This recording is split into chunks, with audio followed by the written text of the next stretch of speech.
What's happening, people? You're live with your boy. Make sure everything looks good on this stream. Yeah, I think it looks pretty good. You're live with me. We are streaming on everything. We're worldwide, global, wherever you can watch. Wherever you can watch streams, we're there. No, we are on Facebook. We are on LinkedIn. We are on YouTube. We are on Instagram. Two Facebook pages because we've got the Business of Bourbon page and the Ron L. Richards page. So let me tell you why y'all are here. The wonderful people at Sales Hacker asked your boy if he would like to do an AMA. And I said, well, what is an AMA? And they said, well, that is an Ask Me Anything. So they have invited certain experts, sales experts, to come in and for an hour answer all questions from the Sales Hacker community. Right. So if you guys are not on Sales Hacker, if you're a salesperson, which by the way, all of you are, okay, whether you sell professionally or whether you're a business owner, whatever it is, everyone could be a better salesperson. Everyone can benefit from sales skills. So go to Sales Hacker, log on to Sales Hacker, sign in, get a profile in there, and make sure you follow at the Sales Chump, this guy right here. Make sure you follow me. So what we're doing right now is over the last week, we've had folks have been able to go into the Sales Hacker platform and ask me questions on a post stream. So I'm going to go in there right now and I'm going to start answering these questions live in chronological order. I'm going to also have some fun with you guys here. So thank you guys for tuning in. I just announced this morning that I was going to do this live, so I haven't really we didn't promote it or anything. No worries though. So I'm going to go on to the platform, start answering some questions, all chronological order. So if you guys have questions for me, feel free to ask them. Hopefully I'll see them on these on whatever platform that you're on. Okay. Got a few comments. Let's LinkedIn. Jeremy, what's happening, Jeremy? My guy, Jeremy, we got to catch up this week. Rosalind, how are you? Good to see you. Monica, you love this shirt? Yes. So for those of you guys that don't know the history behind this shirt, no, I do not believe I am a LinkedIn guru. And if you can see, there's a question mark at the end because that's kind of it's an inside joke. A couple of years ago, I did a video called LinkedIn Guru, and it went bonkers, went bananas, and it was really just my opinion on the whole guru thing and calling yourself guru or calling yourself whatever, thought leader. I just feel like that's something you can't call yourself. Anyway, had a lot of fun with that. That's where this shirt comes from, and it's one of my favorites. All right, let's go ahead and get into some of these questions.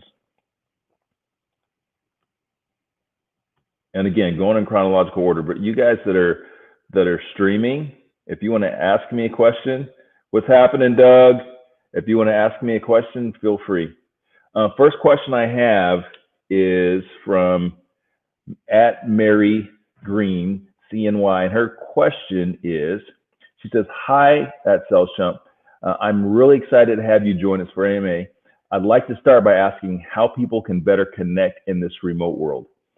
In another thread about Zoom fatigue, we're discussing how Zoom meetings are already getting frustrated. So how do we create that real connection when we can't do it in person?" Great question, Mary. So before I type this out, my answer to that is my personal experience in going more virtual as someone that's super intentional about connecting with people. My personal experience in going more virtual has been phenomenal. We've grown our business. We're doing some different things that we weren't doing before. But here's the key. You have to do it better. You got to do it better. If you are just hopping on Zooms and doing webinars, that's boring as hell. I don't know about you guys, but I couldn't stay awake when I was in high school and college. I couldn't stay awake for lectures. I couldn't. So what makes you think that virtually it's going to be any easier? These platforms, first of all, search out some better platforms, right? There are platforms out there like Remo that we use for Business and Bourbon that offer a much more collaborative experience. So everything that we do on a virtual platform, we try to make it fun. We use the tools. Are you using polls? Are you using Q&A? Are you using these things to keep people engaged and keep them fun? It's the difference between that fun teacher that you had, right? You know, the one that was the cool one that everyone liked, and the one that just talked at you, right? It's no different. We're just doing this in a virtual environment. So use the tools that you have at your disposal if you're delivering Zooms to make them more fun, make them more interactive. So I'm going to go ahead and type this out for Mary. That's the way that you can connect more.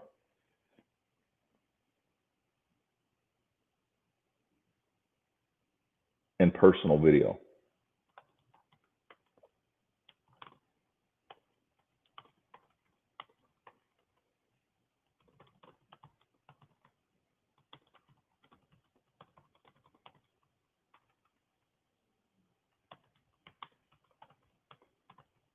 Those of you guys that just tune in, what we're doing is this is the Ask Me Anything on Sales Hacker. Make sure you go to Sales Hacker, set up a profile, and follow me at the Sales Chump.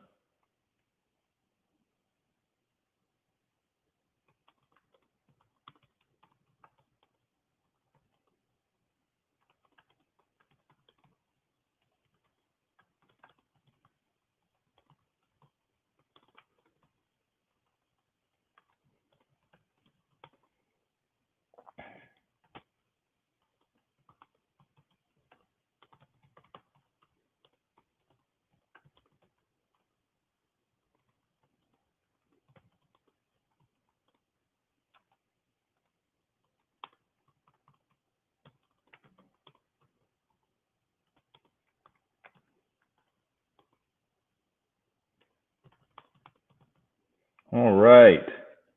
Again, guys, if you're just tuning in, what you're seeing here is the Ask Me Anything of Sales Hacker. Sales Hackers asked me to basically expose myself for their whole community to ask me anything. So over the last week, they've been asking questions on a thread. And now I am seeing them for the first time and answering them, and I'm answering them live in front of you. Next question is from @Tangle. And @Tangle says, first, thanks for taking the time to answer all of our questions. You are welcome, sir. And he says, second, in an age where technology for salespeople is everywhere, how does a sales rep balance automation and customization? Ooh, I love that. How do you balance automation and customization? My simple answer to this is, when you think about using a piece of technology, think about two things. Does it create a barrier or does it create a bridge to your customer? Think about that. Does it create a barrier or does it create a bridge? A lot of times we're using this AI and using other technologies as a substitute for, well, we're doing it because we're lazy, right? We're doing it because in some cases it increases efficiency, and I love tech. Let me make sure and make that clear. I love tech when we're using it as a bridge to a real connection, right? So sometimes we're using this automation just because we're lazy and we want to use a machine gun. I take a sniper approach in my business, all right? So we try to really be very intentional with our targets. We do a great job on the database to know who we need to reach out to. And then we really invest into quality outreach. So I would say that investing less in automation and more in technologies that forge connection is where it's at, right? Like personal video.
So what I'm telling at Tango is to spend more time creating quality database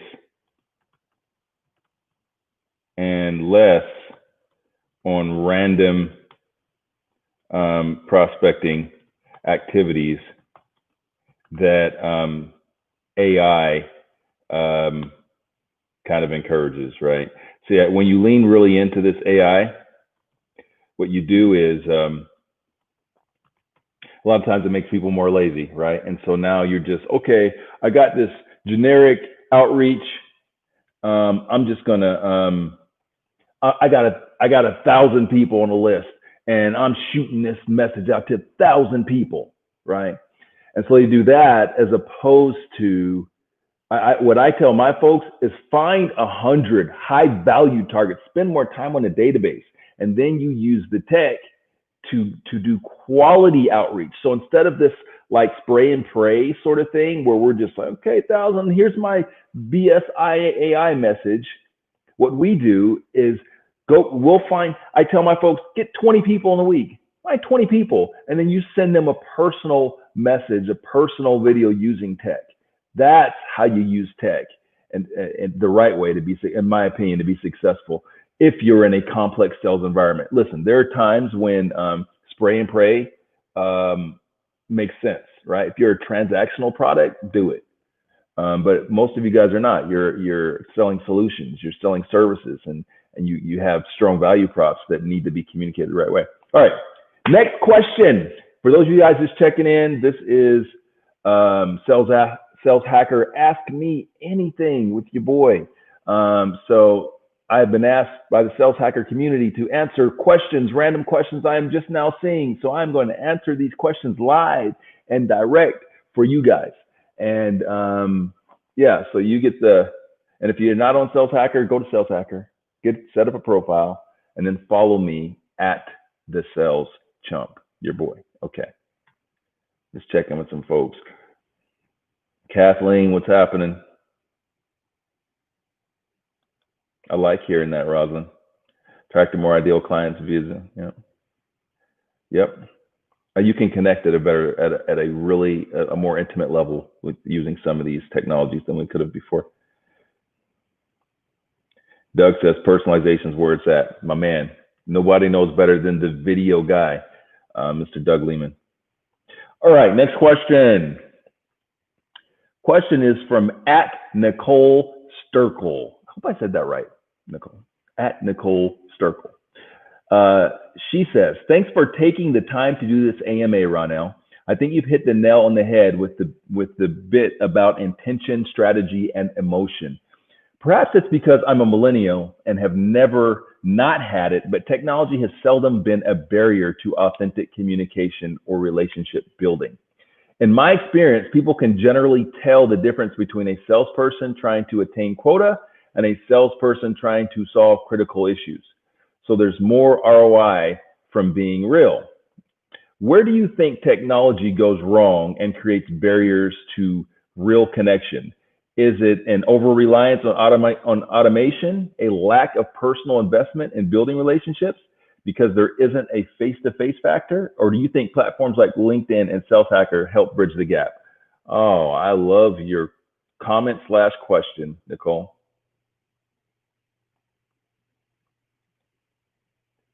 Ooh, let's see. This is weird. A little glitch here. Oh, I want to answer her question so bad, but it's like glitching. Nicole, I love your question. But I'm having a little bit of an issue. It's not allowing me to comment. Nicole, I hope you're watching this. I'm hoping you're watching. So I'm going to tell you this. Listen. So yes, I am a massive advocate of technology and using that to forge relationships. And we do it in a bunch of different ways here. But I would think what I want to say to your question, Nicole, is automation to me is almost the devil right now when it comes to sales activity. Not because it's bad. Oh no, it's great, right? Like guns are great. Guns are great. You know why? Because guns helped us to hunt better. They helped us to be more efficient in our hunting, right? Until it got it, and then the gun gets in the hand of somebody that's not all there, and they shoot up schools and stuff, right? AI is the same way. Like AI can be so great when you're using it properly. Where it goes off the rails is when we get lazy with it. Like I said in the previous um, question, which I don't think that post.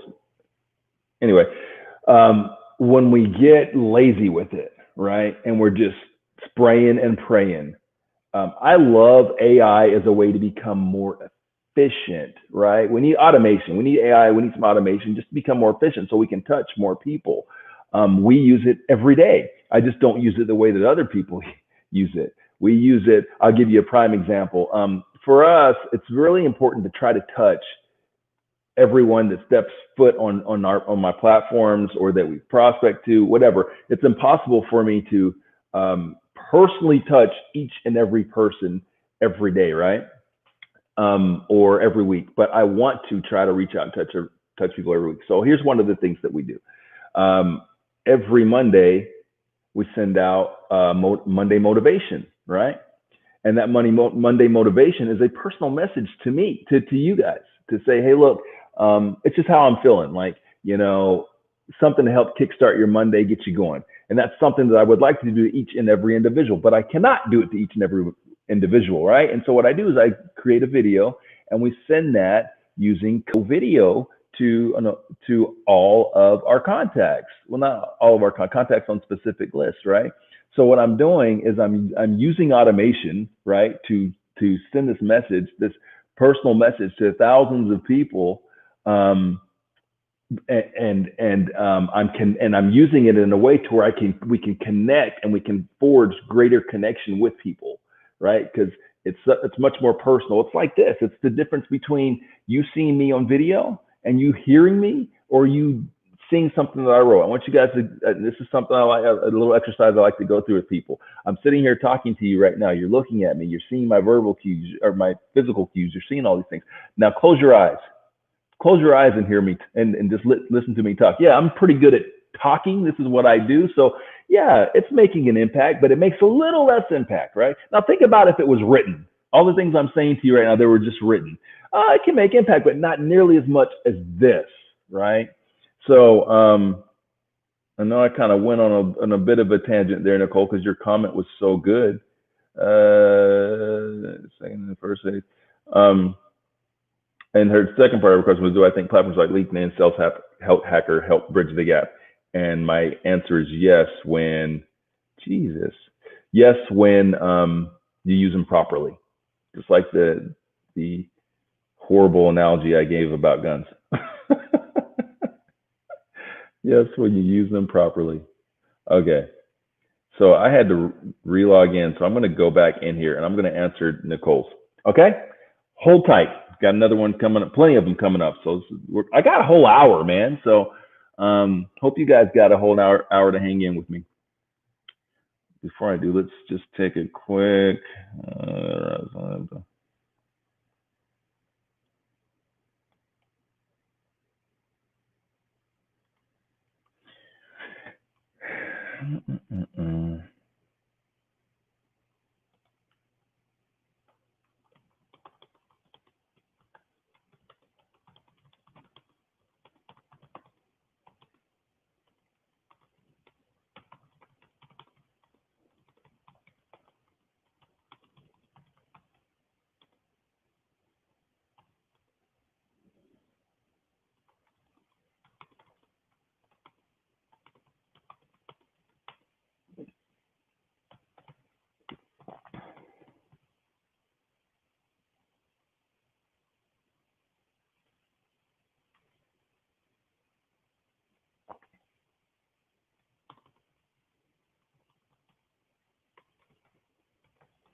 Okay.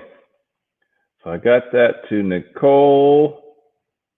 Wow, I think I have to redo Tingles. So saying age technology for sales, how the sales rep balance automation.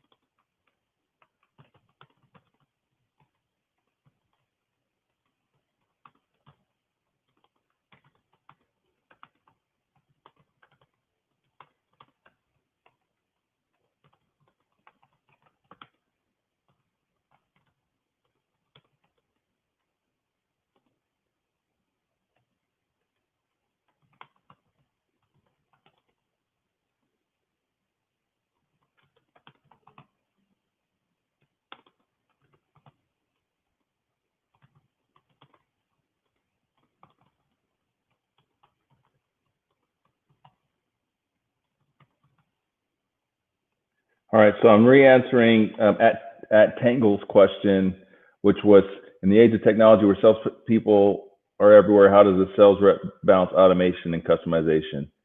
And I just told him use it as a bridge and not a shortcut. Let that philosophy guide you, which is again using it as a bridge and not a shortcut. Does the tech that you are using facilitate connection and efficiency, or just a hack? Hacks don't work in a complex selling environment, is what I'm telling him. So go deeper into relationship building tech, and tech like personal video and less in AI and automation. Okay. All right. Next question. Let's see. This is from @Slips. @Slips says, thanks, Ronell. I'm seeing more prospects than ever before who have no digital strategy. They're old school. For lack of a better term, they're not comfortable with using technology to acquire and serve new customers and are hesitant to implement strategies. How do you overcome technology barriers from the get-go, including getting them to embrace using a service completely online? Geez.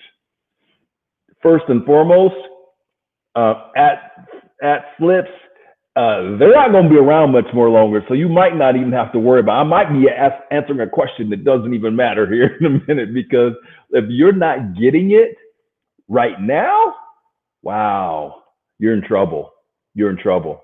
But this is something that I'm familiar with. So as someone that has been selling technology for 2 decades, right, running companies that sell technology, there are many times when we've had to educate people that are slow to adopt new technologies, right? When you're selling technology, that's part of the game. You just have to learn how to be able to educate folks. So how did we do it successfully? Well, here's how. A lot of the things that as I'm teaching salespeople, a lot of the magic in sales and being successful in sales comes down to 2 things. 1, database. 2, discovery, right?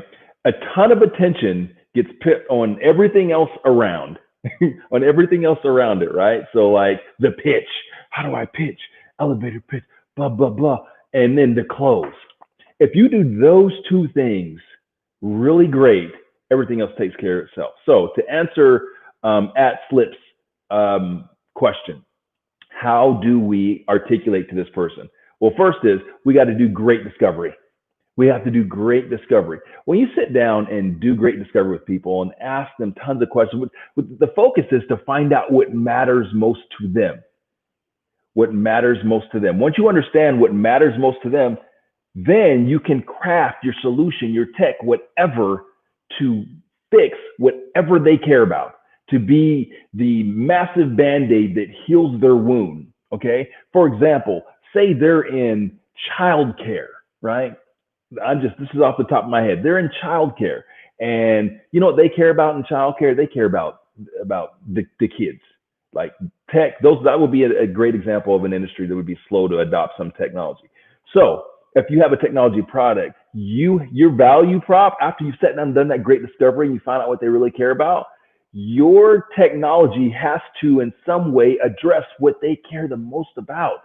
If I'm selling internet bandwidth, well, you know what? My internet bandwidth, this increased bandwidth is going to allow you to do X, Y, and Z to increase the experience for the kids and the parents. That's how you have to be able to articulate your tech to slow tech adopters. You gotta be able to articulate to them why it matters in their world, not generalizing, right? Why how it's going to relate to the things that they care most about, not what you care about, not what your value props are, right? Your basic value props that you get from your corporate, from your company that says my product does X, Y, and Z. No, you got to sit down, you got to do great discovery, and the discovery process is about finding out what they care about. Once you understand what they care about, I've sold technology products to every industry you can possibly think of, right? They all didn't care about the tech, but what they did care about, I made sure that I articulated how the tech was going to affect that. Okay, now I'm going to answer her question.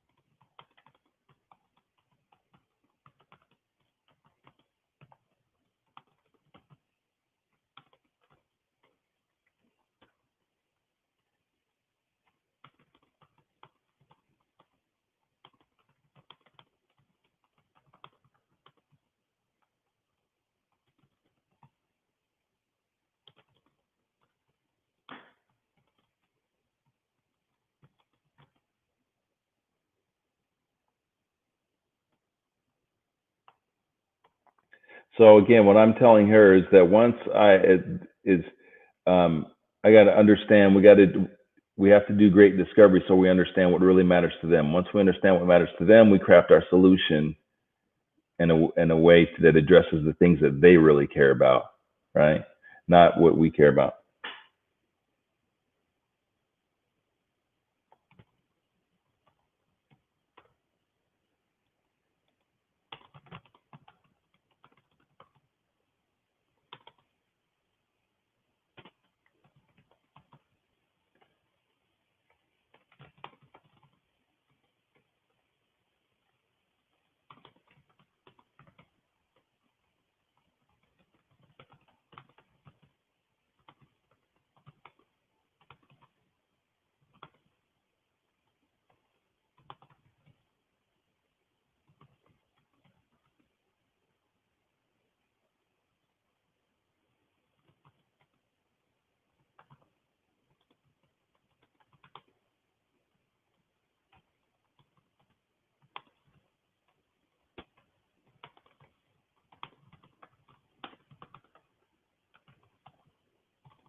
Okay.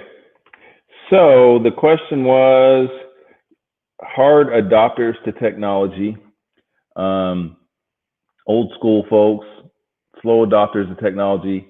How are you going to sell them your technology and getting them to embrace, online and all that?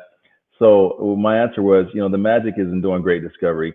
I've been successful in selling tech to slow adopters once I understand what really matters to them. Okay. In their business. Once I understand what matters to them, I tailor my solution to address what matters. Um, which, oh, geez.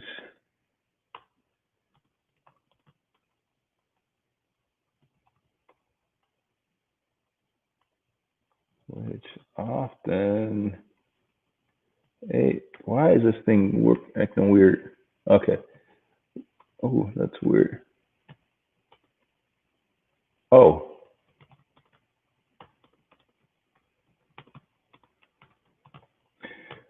whatever they care about, my tech is going to contribute to their goals, hopes, and desires. It's not about the tech, it's about what they really care about in their business. I mean, articulating how I address what they care about through the tech solution. Okay. For those of you guys just checking in, you are live with me on multiple platforms. I am, what's up, Daryl? I am answering questions live on the Sales Hacker platform. Ask me anything. And so folks have submitted questions. I am answering them live. I am answering them for you as well. So make sure that you go into the platform. If you have not already, go into Sales Hacker platform and get a profile, and then follow your boy at the Sales Chump, this guy. All right. Next question. At Jake Bernstein 21. Jake, I'm Bernstein or Bernstein. Help me out, Jake. I'm gonna give it to you both ways, Jake, because I respect you that much. At Jake Bernstein or at Jake Bernstein 21. What are some of the ways to build bonding and rapport in a seemingly ever-present virtual world? And what are some of the ways to do it? I'm just, this is text, we all screw up on text. I'm the dude that does it more than anybody. Pre-post first interaction that will keep prospects and top of funnel leads engaged. Man, Jake, I'm going old school on you. What is old is new again. So my answer to Jake is going to be, I want Jake and all of you guys thinking about ways that you can touch people like we used to, right? Like we did things like this, right? Wrote notes. We did things like send gifts. I'm really an advocate of going back in the bag and doing stuff that we haven't done. We've been getting away from phone calls. Yeah, that sounds like phone calls, but yeah, phone calls. Because guess what? So many of you are trying to get away from it and don't want to do it, right? Which is cool, because that means that the waters are not muddied. The waters are not muddied. So think about that. What is everyone doing? Whatever everyone is doing, you probably don't want to do what everyone's doing. You want to do what they're not doing, because that's where the impact is going to be made. So I'm talking about old school things. I'm talking about mail. I'm talking about gifts. So one of the things that we're doing is we're doing notes. We're doing video brochures, which are phenomenal in terms of making impact. Again, personal video. So as I'm answering Mr. Bernstein, I'm going to say, what are some of the ways to do pre-post interaction? So I'm typing my reply to him, then I'll share it with you guys.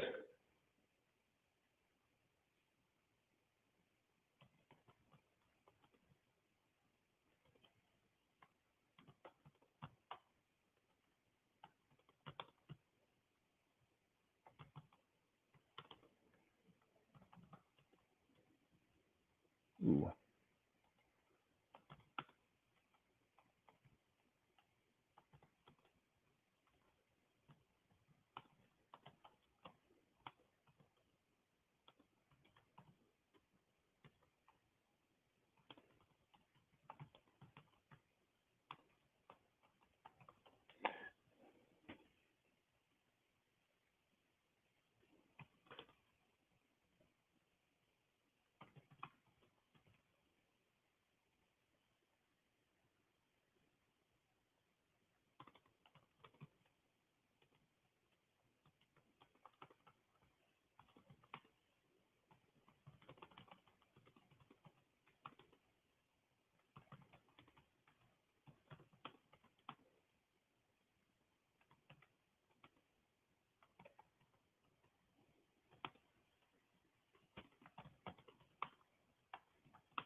All right. So Jake's question was, what are some of the ways to build bonding and rapport in a seemingly ever-present virtual world? And what are some of the ways to do it, pre-post interaction to keep prospects and top of funnel leads engaged? So what I'm telling him is what is old is new again. Basics like follow-up thank you emails, handwritten cards, handwritten cards, video brochures, which some we do, personal video messages. I'm telling them to dig deeper. The more info we have, the dumber we seem to get. Check out their IG, Facebook, find out what they like, send them something, invest in the relationship, do recon on your prospects before meeting with them, Google them. Like these are ways that we can connect. Is by simply doing some research, man. Let's go in and use these tools, use this tech that we've got. Okay, that was my answer to Jake. Next question, at Samantha Hibry. Samantha says, as someone who is very active on LinkedIn, what's your best advice for brands utilizing the platform? Oh, yeah, okay.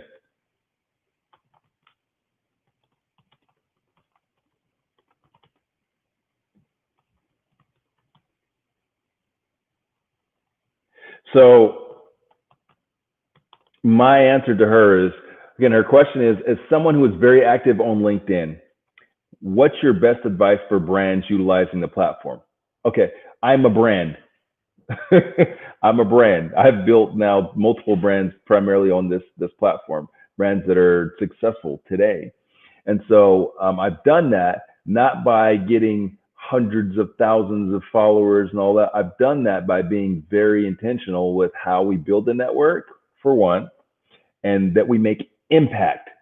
We try to make impact with as many people as possible, right? And so we don't just connect haphazardly. We're very focused on who we connect to and who we reach out to build our network with, and we're trying to make impact. We want to be memorable, right? I want to be memorable. You might not do business with me today, but you might 6 months from now, just because of an impact that we made. So that's it. Quality of connection and impact are my answers to her. So I'm going to type this out for a minute. Those of you guys just checking in, this is Ask Me Anything. Sales Hacker community is asking me anything, and I'm answering it live for you guys.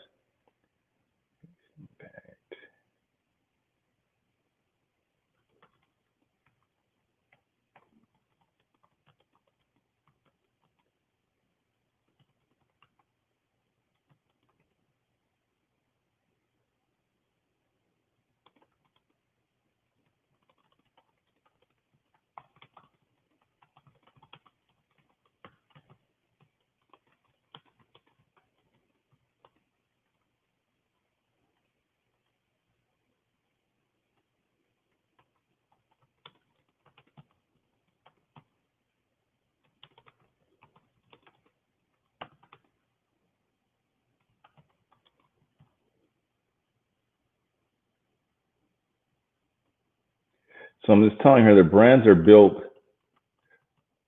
over time by being strategic in how we create our network and impacting as many people as possible.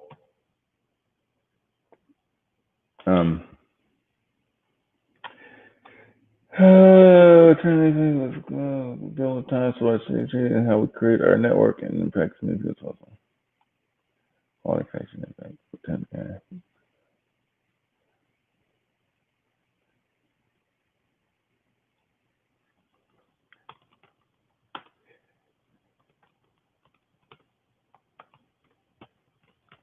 Okay. Next question. At L Allen 97. At L Allen 97 says, how lucrative is the field of sales consulting? I have never been a trainer, but I am curious. I love this one. Um, for most, not. I'm sorry, guys. I'm just being honest. Like, listen, it's like any other business. Business has a high failure rate. So a lot of people that you're looking at on platforms, you're like, oh, they got this, they're putting out stuff and everything. Man, they're not paying their bills. Like they're not. Trust me, I know. So can it be? It can be very lucrative, obviously, but I would say that for me, part of the reason why it's turned out to be pretty good for me is I came into this organically. I didn't really set out to say, oh, I'm going to be a consultant slash coach. It's just I've put in 20 years of work, about to celebrate 25 years as a professional. I put in 20 years of work, and it was just a natural, organic thing that I wanted to share. And so I started sharing, and and I've always shared and been that sort of person. And then we created a company out of it, and it's taken a couple of years to start to get the traction that we wanted. But it took time. So just like any other business, can it be lucrative? Heck yeah. So can print and paper. Like anything can be, but it's a business like any other. Just because you call yourself a consultant or a coach doesn't mean you're going to make money. So that's how I look at it. And I would say, just like with any other business, focus on building the skill set, focus on putting in the work and getting that scar tissue up before you step into sales consulting or anything else. Now I'm going to answer L. Allen 97's question.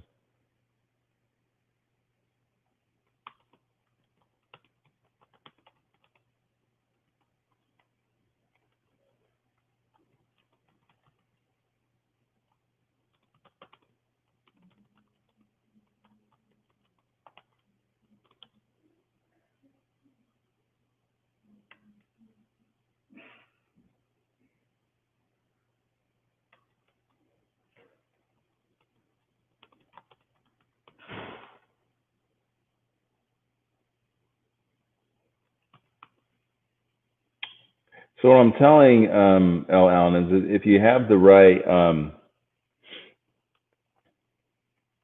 pedigree and the right experience, and you can articulate it,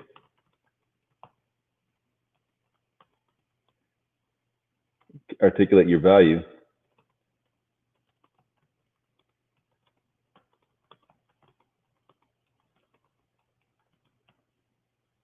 it can be very lucrative. But I wouldn't look at it like any other business.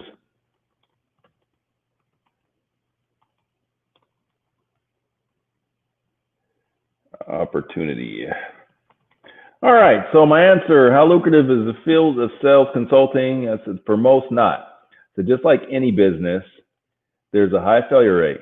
Now, if you have the right experience, you can articulate your value over time, it can be very lucrative. But I would look at it like any other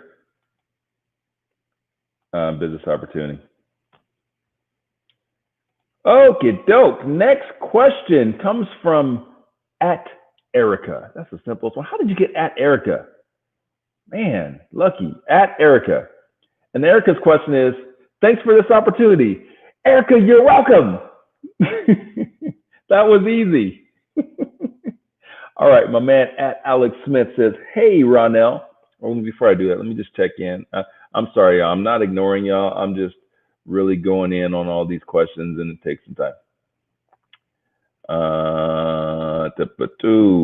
Okay. We're just going to move this off the screen. Appreciate you guys. Boom. Okay. @Alex Smith's question is, hey, Ronell, you've grown a podcast into a successful show and grown a successful business.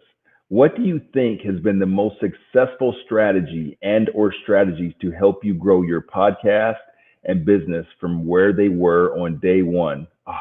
Alex, love it. Great, great question. So again, at Alex Smith's question is, thank you for the compliment, first of all. To say you've grown a podcast successful show and business from that. What do you think has been the most successful strategy? I will tell you this. I invest in as many relationships as possible. So I really grew that and have continued to grow it under the philosophy that every single connection, every single person matters, right? One person at a time. One person at a time. So my focus is to build advocates for Ronell and build advocates for Business and Bourbon and build advocates for IBA and other things that we do. We're trying to build advocates. The way you build advocates is by going in deeper and wider, man. You gotta really create connections, man. You have to be willing to invest in people, and that's what I've done. So if you want to reach out to me afterwards, there's some very specific strategies that I've employed since day one to connect with people and to make impact with people and to grow our network. And we continue to do a lot of those things to this day. So that's what it's been about for me. My focus has never been to become a pop star. My focus has been to create a strong legion of advocates. We don't need millions of people to be successful. We just need hundreds and thousands of the right ones that dig what it is that we do and that can lean into what it is that we do and understand the message. So that's how we do it, and that's how I've done it, and that's how I will continue to do it. So now I got to answer Alex's question here.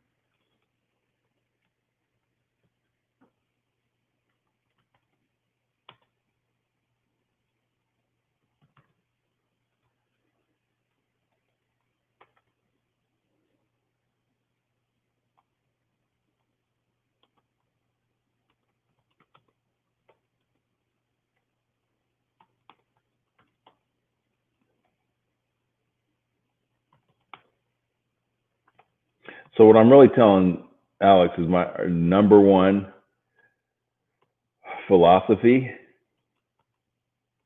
is to build advocates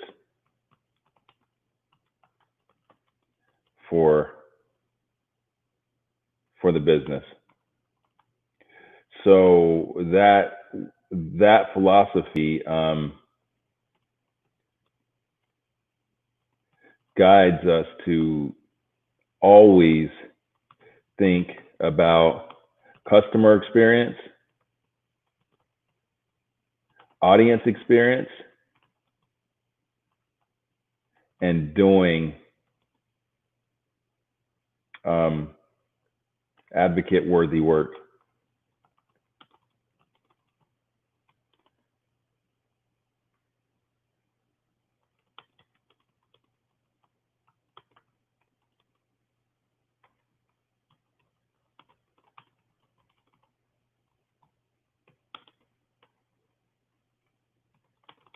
Just we try to impact people on a deeper, more personal level. So hasn't changed. That has absolutely not changed from day one to now. Hasn't changed and will not. So again, Alex's question was, most successful strategy or strategy to help you grow your podcast and business from where they were on day one to now. And our number one philosophy is to build advocates for the business. The philosophy guides us always to think about the customer experience, audience experience, and doing advocate worthy work. We try to impact people on a deeper, more personal level. Hasn't changed and will not. Because I know how many it really takes to be successful. I don't get caught up in bullshit numbers. We don't need the amount of, you don't, guys that are watching this, you don't need the amount of numbers that you think that you need. You don't need the amount of people that you think that you need to be successful. Think about that. You're doing a lot of these activities that are like activities that touch so many people, where most of you, if you made 10 meaningful connections, 10 impact with 10 people, that would be massively successful for you, right? That you could do business with. That could potentially change your business. So when you have that philosophy, you really go about things in a much more intentional way of creating advocates and being focused on customer and experience and doing work that's worthy of advocacy. Okay, next question. At J Latchaw. Is this going all right? Uh-oh, I got an issue with this. I don't know if it's posted, so I got to redo this. Yep, it sure didn't. See, I think it just kind of times out after a while. No worries. My buddy's at okay, Samantha.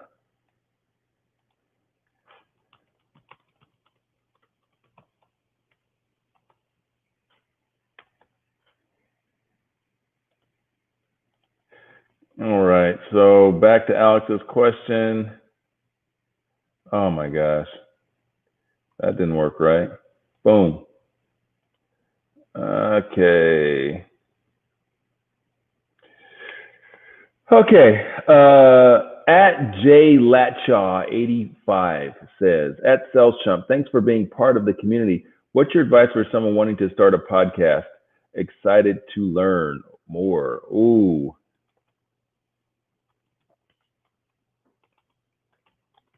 And I'm going to answer this after I type it.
So what I'm telling at J Latchaw 85 is that the question is why. You know, he's asking, you know, what's my advice for starting a podcast? My first question is, why do you want to start a podcast?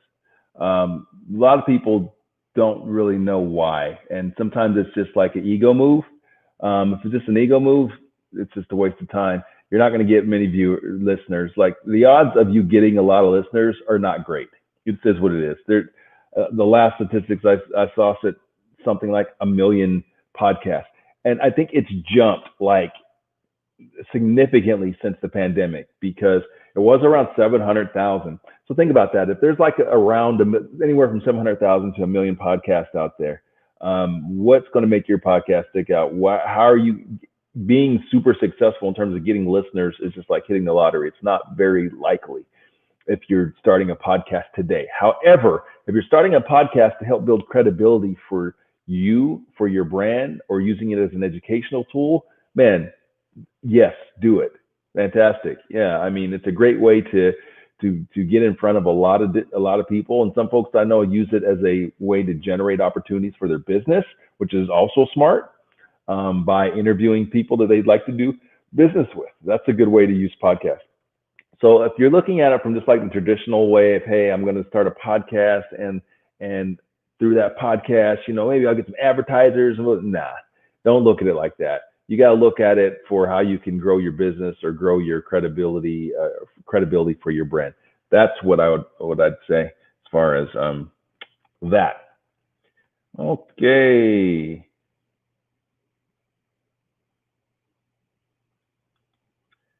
Boop, boop, boop, boop, boop, boop, boop, boop. Almost done, guys.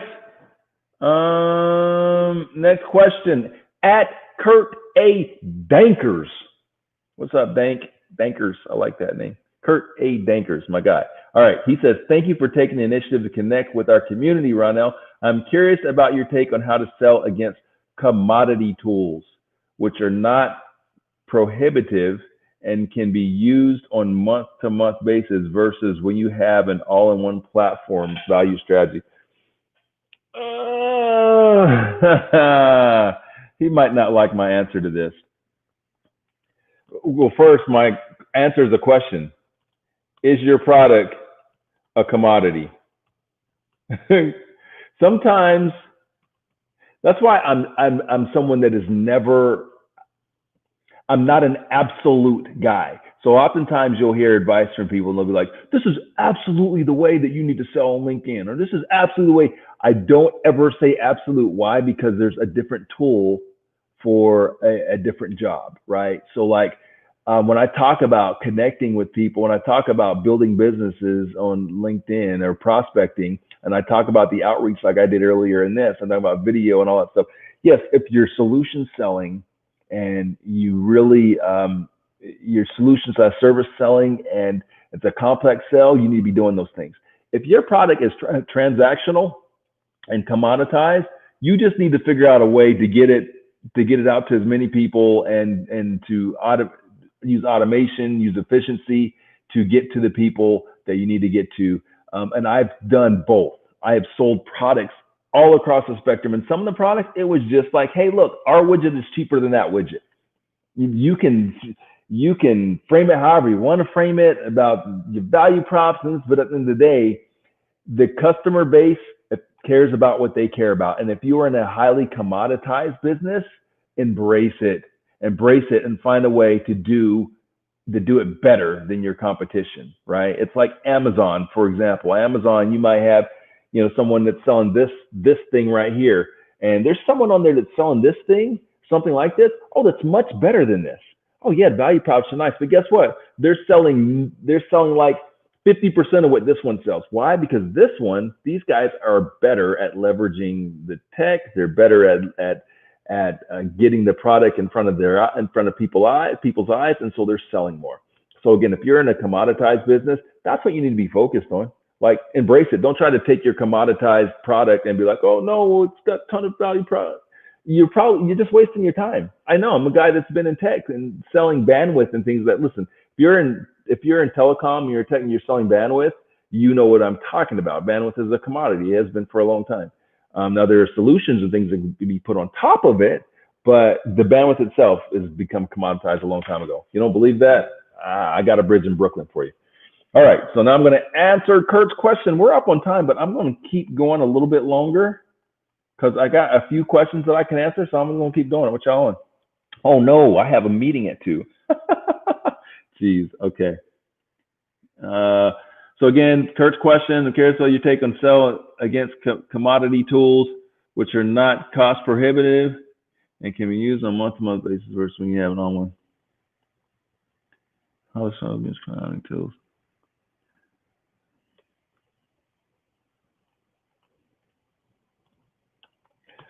Or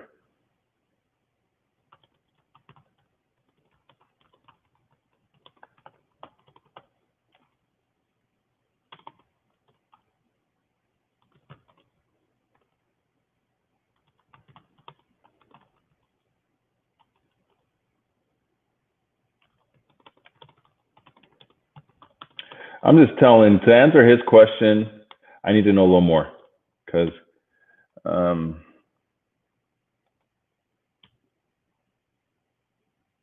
so your product commoditized, the price, okay.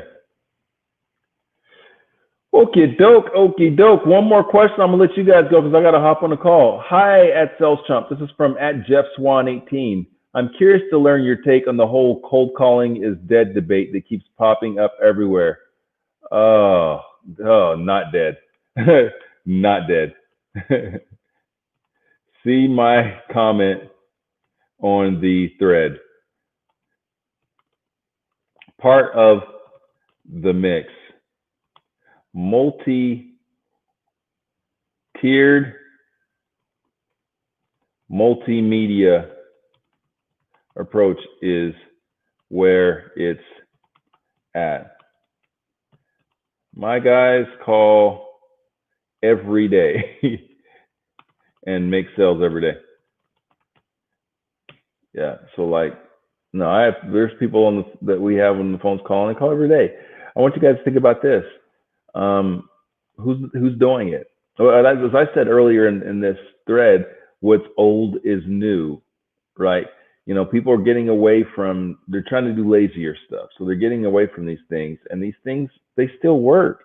Not only they work, some people are easier to get a hold of because they're doing what we're doing. They're sitting in their home offices, whatever, with their phones and everything around. So I would say that it works. I am a big fan of, if you're in a complex sales environment, it is part of the mix. It's not the only thing. Like complex sales environment, we got to be have a conversation about LinkedIn, text, phone, email. We got to be having a discussion about all of these different ways to where we can make connection with folks, because that's where it's at. All right.